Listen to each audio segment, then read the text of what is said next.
Hello mga kasagwan, welcome nga pala kayo dito sa ating pagluluto. Magluluto nga pala tayo ng beef curry. Ayun, para maiba naman ang ating lulutuin, ayan ang ating mga ingredients mga kasagwan.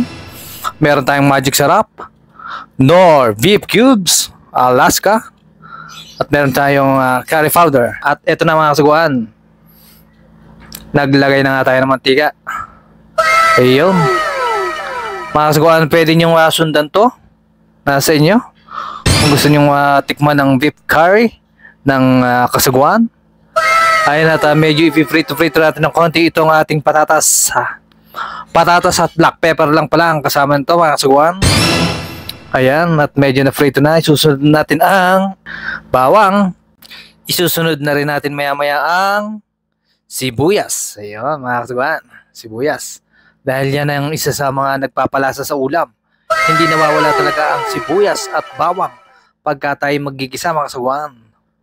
At alam niyo mga kasagwan ang aking sikreto?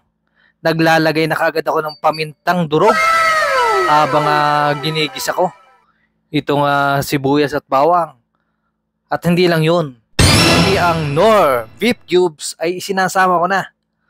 Para pag isinangkutsa po natin dyan, manunuot na sa kanya sa laman yung lasa nitong beef cubes at ng paminta na durog, di ba mga kasagwan?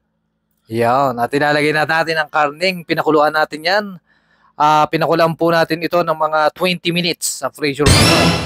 At ayan, meron na pong konting timpla yan nung yan ay pinakuluan ko para intact na rin yung lasa niya. So yan mga kasagwan, inilagay natin. Ayun, napakasarap po nito talaga, itong beef curry na to. Lalo na bago po ang beef. Palagi pong bago ang baka rito sa aking suki, kaya halal. Dito po yan sa Biga, Silang Cavite. Yan, diyan ko po binibili yan. At maglalagay na po tayo ng curry powder.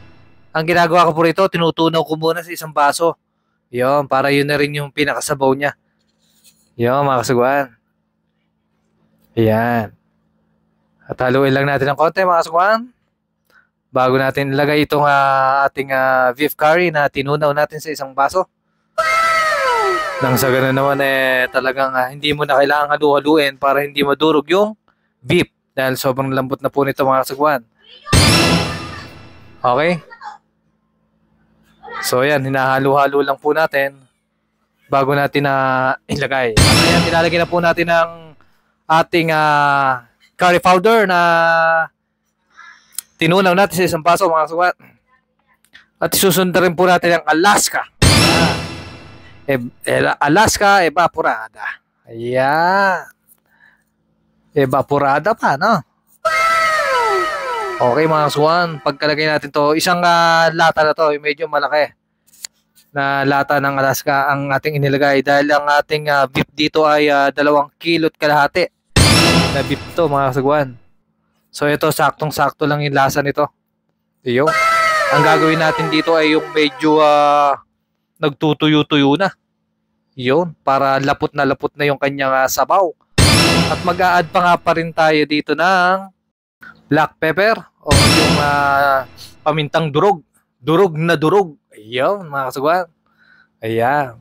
At hihintayin lang po natin siyang kumulo hanggang siya ay matuyo-tuyo na. Yung medyo talagang malapot-lapot na yung kanyang sabaw.